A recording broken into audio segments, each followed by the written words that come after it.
रावण को प्रकांड पंडित वरदानी राक्षस कालजयी कहा जाता था।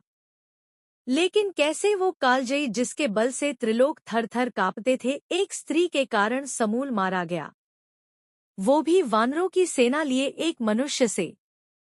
इन बातों पर गौर करें तो ये मानना तर्क से परे होगा। लेकिन रावण के जीवन के कुछ ऐसे रहस्य हैं जिनसे कम ही लोग परिचित होंगे।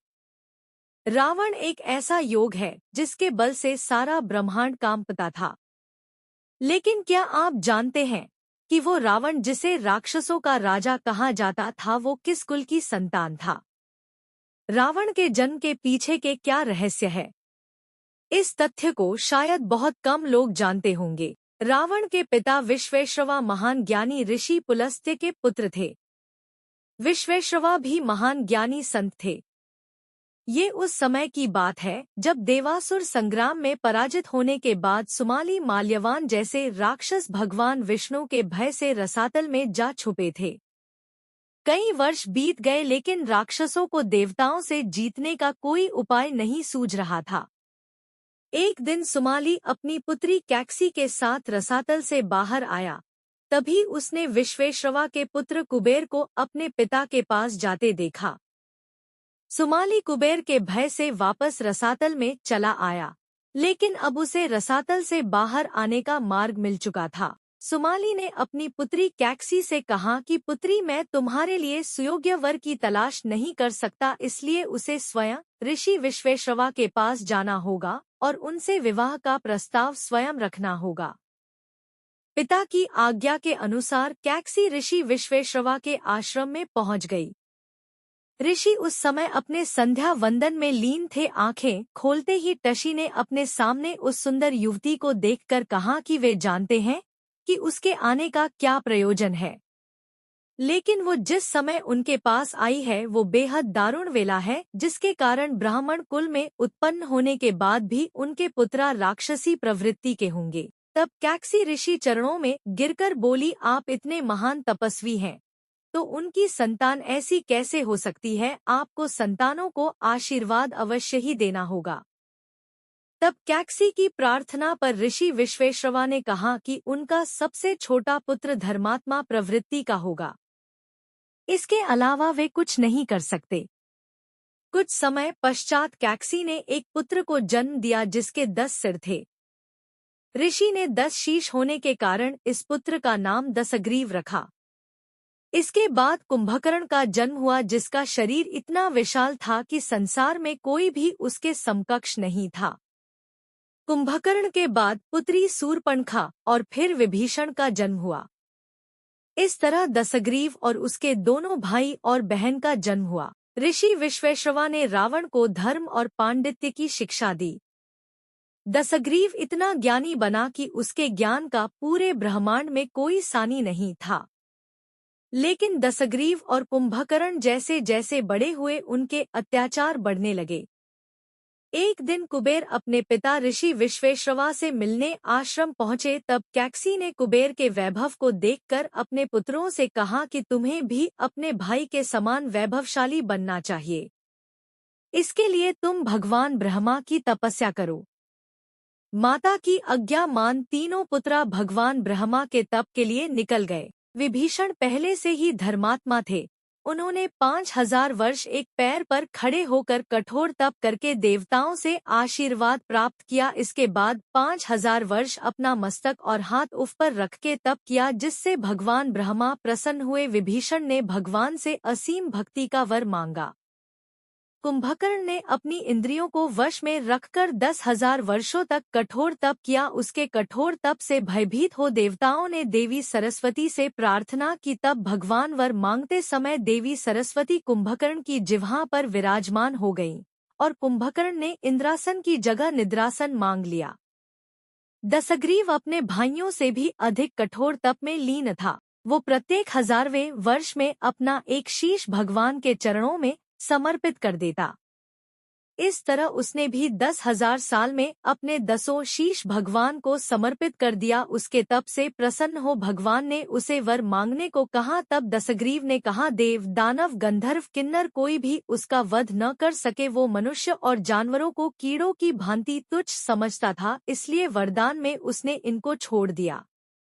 यही कारण था कि भगवान विष्णु को उसके वध के लिए मनुष्य अवतार में आना पड़ा।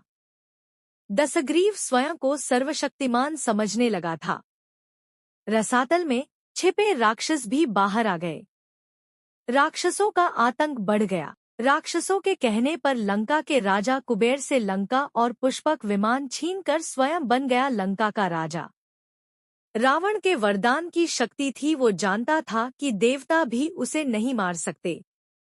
इसलिए उसने सोचा क्यों न काल को ही बंदी बना लिया जाए। शक्ति के मद में चूर रावण ने यमलोक पर आक्रमण कर दिया। भीषण युद्ध हुआ। देवता रावण के वरदान के आगे शक्तिहीन हो रहे थे। यमराज ने स्वयं रावण से युद्ध किया। रावण भी रक्तरंजित हो चुका था, लेकिन फिर भी उसने हार नहीं मानी। तब क्रोधित यमराज ने रावण वध के लिए अपना काल दंड उठा लिया। तब ब्रह्मा जी ने प्रकट होकर यमराज को अपने वरदान के बारे में बताया। यमराज ने ब्रह्मा जी की आज्ञानुसार अपना कालदंड वापस ले लिया। रावण को लगा कि उसने ये विजय अपनी शक्ति से पाई है। उसे अब और घमंड हो गया था। वो स्वयं को कालजयी मानने लगा था। पृथ्वी पर उसका आतंक और बढ़ गया था। लेकिन पृथ्वी पर भी रावण को पराजित करने वाले और भी योद्धा थे। दशग्रीव ने नंदी के श्राप और चेतावनी को अनसुना कर दिया और आगे बढ़ा। अपने बल के मद में चूर दशग्रीव ने जिस पर्वत पर भगवान शिव विश्राम कर रहे थे, उस पर्वत को अपनी भुजाओं पर उठा लिया, जिससे भगवान शंकर की तपस्या भंग हो गई और भगवान ने अपने पैर के अंगूठे से पर्वत को दबा दिया। पर्वत के नीचे दशग्रीव की भुजाएं दब गईं। वो पीड़ा से इस तरह रोया कि चारों ओर त्राहि मच गई। तब रावण ने मंत्रियों की सलाह पर 1000 वर्षों तक भगवान शिव की स्तुति की। भगवान शिव ने दशग्रीव से प्रसन्न होकर उसे अपनी चंद्रहास खड्ग दी और कहा कि तुम्हारे रुदन से सारा विश्व करा उठा, इसलिए तुम्हारा नाम रावण होगा। रावण का अर्थ रुदन होता है। तब से दशग्रीव रावण के नाम से प्रचलित हुआ। एक बार रावण भ्रमण करता हुआ महिष्मतीपुरी पहुंचा। इस अत्यंत सुंदर नगरी का राजा था सहस्रार्जुन।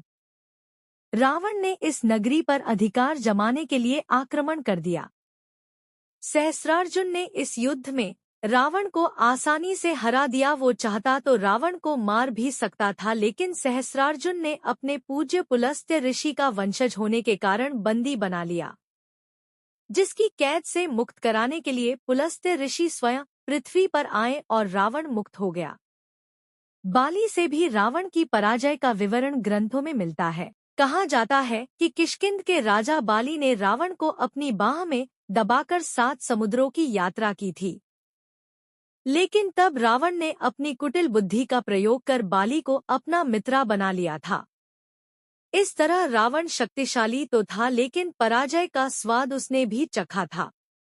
यदि गौर करें तो रावण के वध का कारण स्त्रियां ही बनी, चाहे वह सीता हो या पिफर सूरपणखा। ग्रंथों में इसके पीछे भी रहस्य मिलता है। रावण एक बार हिमालय वन में विचरण कर रहा था, तभी उसने वहां वेदवती नामक एक तपस्विनी को तपस्या में लीन देखा। रावण उस तपस्विनी को देखकर उस पर आसक्त हो गया और उसने वेदवती नामक उस तपस्विनी के केश पकड़कर उसे साथ ले जाने लगा। वेदवती ने अपने केश काटकर रावण को श्राप दिया कि तुम्हारे और तुम्हारे कुल के नाश का कारण स्त्रियां होंगी। अब सवाल ये उठता है कि जब श्री राम विष्णु अवतार थे तो रावण को मारने के लिए वे सर्वशक्तिशाली सेना का प्रयोग कर सकते थे, लेकिन उन्होंने वानरों की ही सेना का निर्माण क्यों किया? इसके पीछे भी एक रहस्य मिलता है। शक्ति और ऐश्वर्य से घिरा दशग्रीव खुद को भगवान समझने लगा था। पूरे ब्रह्मांड को वह अपने अधीन मानता था। एक बार दशग्रीव अपनी शक्ति के मद में चूर पुष्पक विमान से विचरण करता हुआ सरकंडा के वन में पहुंचा। कुछ दूरी पर पहुंचने के बाद उसका विमान आगे नहीं बढ़ रहा था। तभी उसे एक आवाज सुनाई दी कि यहाँ से लौट जाओ, भगवान शिव और माता पार्वती यहाँ विश्राम कर रहे हैं। तेज रोशनी में दशग्रीव को भगवान शंकर के दूत नंदी का मुख वानर के समान प्रतीत हुआ। दशग्रीव ने वानर कहकर नंदी का परिहास किया। तब नंदी ने उसे श्राप दिया और कहा कि तुमने वानर कहकर मेरा उपहास किया है तो वानरों की सेना ही तुम्हारे वध में सहायक होगी। रावण इतना बलशाली था, लेकिन पिफर भी वो सीता से विवाह करने की याचना करता था, जबकि त्रिलोक के बड़े बड़े वीर उसके आगे कांपते थे। चाहता तो वो जबरन विवाह कर सकता था, लेकिन रावण सीता से चाहकर भी विवाह नहीं कर सकता था, क्योंकि उसे श्राप था। एक बार रावण आकाश मार्ग से विचरण करता हुआ जा रहा था, तभी उसने एक सुंदर अप्सरा को देखा। वो अप्सरा नल कुबेर की प्रेयसी थी। रावण ने उस अप्सरा को अपनी राक्षसी प्रवृत्ति का शिकार बना डाला।